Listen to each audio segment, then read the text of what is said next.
Hello everyone. Standard 12th OCM में आज हम हमारा जो न्यू चैप्टर है चैप्टर नंबर 4 ऑर्गेनाइजिंग वो हम स्टार्ट करने वाले हैं। So let's get start. अब यहाँ पे आपको ऑर्गेनाइजिंग वर्ड ही देख के आपको लगता होगा कि अरेंजमेंट करना। ऑर्गेनाइजिंग का मीनिंग ये क्या होता है कि हम अचीवमेंट करने के लिए हम सेट करें कि अरेंज करें, दैट इज़ कॉल्ड ऑर्गेनाइजिंग। तो अब यहाँ पे बिजनेस फर्म के मीनिंग में ऑर्गेनाइजिंग क्या होता है वो हम देख लेते हैं।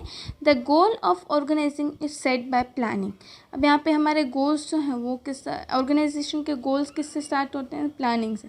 The success of management is not only based on planning but also an effective implementation of planning. अब यहाँ पे कोई भी बिजनेस की सक्सेसफुल किसके ऊपर है? खाली प्लानिंग करने से या मैनेजमेंट करने से, जो मैनेजमेंट की प्लानिंग करने से कोई भी बिजनेस सक्सेस नहीं हो सकता, बट उसे हम किस तरह से इम्प्लीमेंट करते हैं, कैसे हम इम्प्लीमेंट करने वाले हैं, उसके ऊपर डिपेंड होता है। The formal administration structure is that is formed enable effective implementation of planning is called organisation. अब फॉर्मल हम स्ट्रक्चर बनाए कि जिसके थ्रू हमें पता चले कि हमें प्लानिंग को कब किस तरह से फॉलो करना है, that is called organising. When more than one person is working together the achievement of common goal the effective organisation is essential. कि अब यहाँ पे हमारे फर्म में एक से ज़्यादा लोग साथ में मिलकर काम कर रहे हैं, तो अब हमें अचीवमेंट करने के लिए, गोल्स अचीवमेंट करने के लिए ऑर्गेनाइजेशन जो है वो और भी ज़्यादा ज़रूरी है।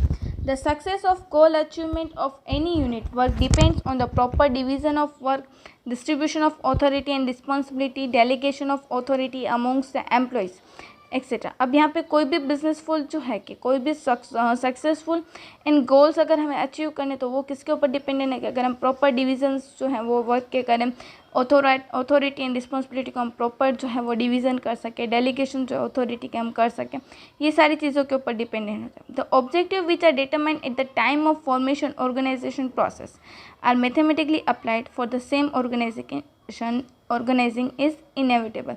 कि हम जो ऑब्जेक्टिव्स जो है जो हमने फॉर्मेशन के समय ऑब्टेन की है, अब उसी फॉर्मेशन के समय जो हम मेथड जो करने वाले हैं उसे ज़्यादा से ज़्यादा किस प्रॉपर मेथड जो वो सिलेक्ट करना ज़रूरी होता है। Hence it is said that the planning is brain of business enterprise, coordination is soul and organisation is body.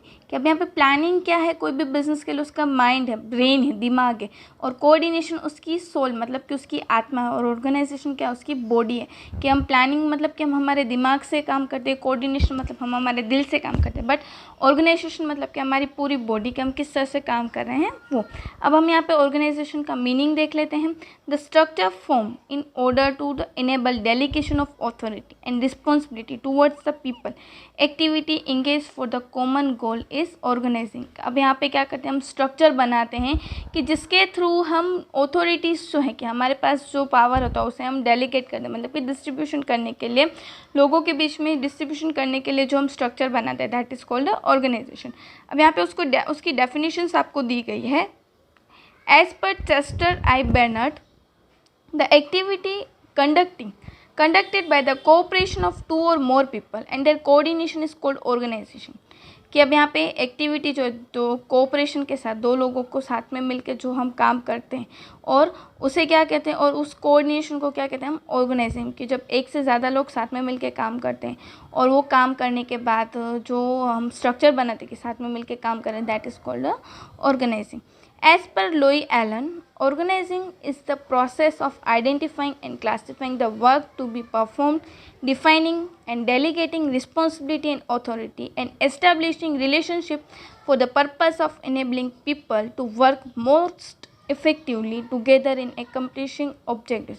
अब यहाँ पे ऑर्गेनाइजेशन क्या है? एक जो प्रोसेस है कि हम क्लासीफाई करें, वर्क को आइडेंटिफाई करें, उन्हें डिफाइन करें, उन्हें डेलीगेट करें मतलब कि उन्हें डिस्ट्रीब्यूशन करें, और अथॉरिटी के साथ साथ रिस्पॉन्सिबिलिटी भी हम दें, और वर्कर्स जो हैं उनके ऊपर हम देख रेख भी करें कि वो और ज़्यादा अच्छे से काम कर रहे हैं कि नहीं, दैट इज़ कॉल्ड ऑर्गेनाइजिंग। अब इन शॉर्ट हम ऑर्गेनाइजिंग का ये भी हम मीनिंग निकाल सकते हैं कि हम हमारी पावर जो है उसे हम डिस्ट्रीब्यूट करते हैं, कि जो वर्कर्स हैं, जो सुपरवाइजर्स हैं, उनके बीच में हम जो डिस्ट्रीब्यूट करते हैं, कि जो अथॉरिटी को हम डिस्ट्रीब्यूट करें, that is called organising.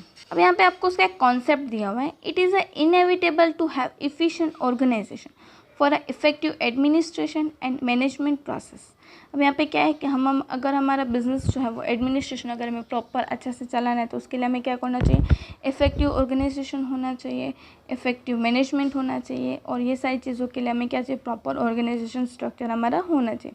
Most of the problem of management arise due to ineffective organisation in the management, कि मोस्टली जो है वो बिज़नेस में प्रॉब्लम कब आती है कि हमने स्ट्रक्चर हमारा अच्छे से ना बनाया, कि हमने जो टारगेट सेट किया उसका हमने स्ट्रक्चर अच्छे से नहीं बनाया, तो क्या होगा कि हमारा जो ऑर्गेनाइजेशन है, मैनेजमेंट है, वो फेल हो जाता है। Hence, business unit could not achieve the goal in the specific time. If the business unit has capable for effective organizing, then through the optimum use of resource, time, energy and money can be saved. Problem in the activity business can be avoided. कि अब यहाँ पे हम अगर हमारा जो business है वो इफेक्टिवली अगर हम करें, मतलब कि ऑर्गेनाइजेशन स्ट्रक्चर अगर हम अच्छे से बने, तो एज अ रिजल्ट क्या होगा कि हम टाइम, एनर्जी और मनी का और भी ज़्यादा मैक्सिमम यूज़ कर सकते हैं, और प्रॉब्लम्स जो वो सारी प्रॉब्लम्स को हम अवॉइड कर सकते हैं। Organising is the concept basically involved with a group of peoples where two or more people work together. The structure of the accomplishment in the effective manners is called organizing. अब organizing किसके ऊपर होता है कि दो से ज़्यादा लोग अगर पीपल्स इन्वॉल्व होते हैं बिजनेस में, तो उन्हें हम किस तरह से वर्क देंगे, किस तरह से हम काम डिस्ट्रीब्यूशन करेंगे, उसके ऊपर होता है। And this is also non an arrangement, कि हम अरेंजमेंट और ऑर्गेनाइजेशन हम सेम बोल सकते हैं कि हम क्या करते हैं, वर्क को डिस्ट्रीब्यूट करते हैं। In an organization, authority and responsibility are delegated to group of people gathered to achieve a common objective and interrelationship is established among them. अब यहाँ पे क्या करते हैं हम ऑर्गेनाइजेशन में लोगों को हम क्या करते हैं, रिस्पॉन्सिबिलिटी देते हैं, अथॉरिटी देते हैं, और एज अ रिजल्ट क्या होता है कि कॉमन ऑब्जेक्टिव्स जो होते हैं वो सेट हो जाते हैं, और इंटर रिलेशनशिप जो है वो लोगों के बीच में भी मेंटेन रहता है। For this the human body is excellent example. The function of different parts of a human body is different, but still all the parts of human body is coordinate with one another. अब यहाँ पे इसका हम क्या कर सकते हैं, एक बेस्ट एग्जांपल है तो हमारी ह्यूमन बॉडी कि अलग अलग पार्ट्स जो हैं वो क्या करते हैं कि अलग अलग पार्ट्स का काम क्या होता है, अलग अलग है, बट वो लोग सब हमारे पूरी ह्यूमन बॉडी क्या होती है कि ब्रेन है, आँख का काम अलग होता है, हाथ का काम अलग होता है, और लेग्स का काम अलग होता है, पर वो सब जो सारे पार्ट्स हैं वो जॉइंटली कोऑर्डिनेट करके हमारी ह्यूमन बॉडी को चलाते हैं। ये हमारे लिए ऑर्गेनाइजेशन का बेस्ट एग्जाम्पल है कि हमारी पूरी ह्यूमन बॉडी। तो इसी तरह से हम ऑर्गेनाइजेशन को बोल सकते हैं कि दो से ज़्यादा पीपल साथ में मिलकर काम करते हो तो उसे हम किस तरह से उनके जो अथॉरिटीज़ को डिस्ट्रीब्यूशन हम किस तरह से करेंगे वो। आज के इस वीडियो में हमने meaning and definition of organisation देखा। In the next video we will learn about the characteristics of organisation. Thank you.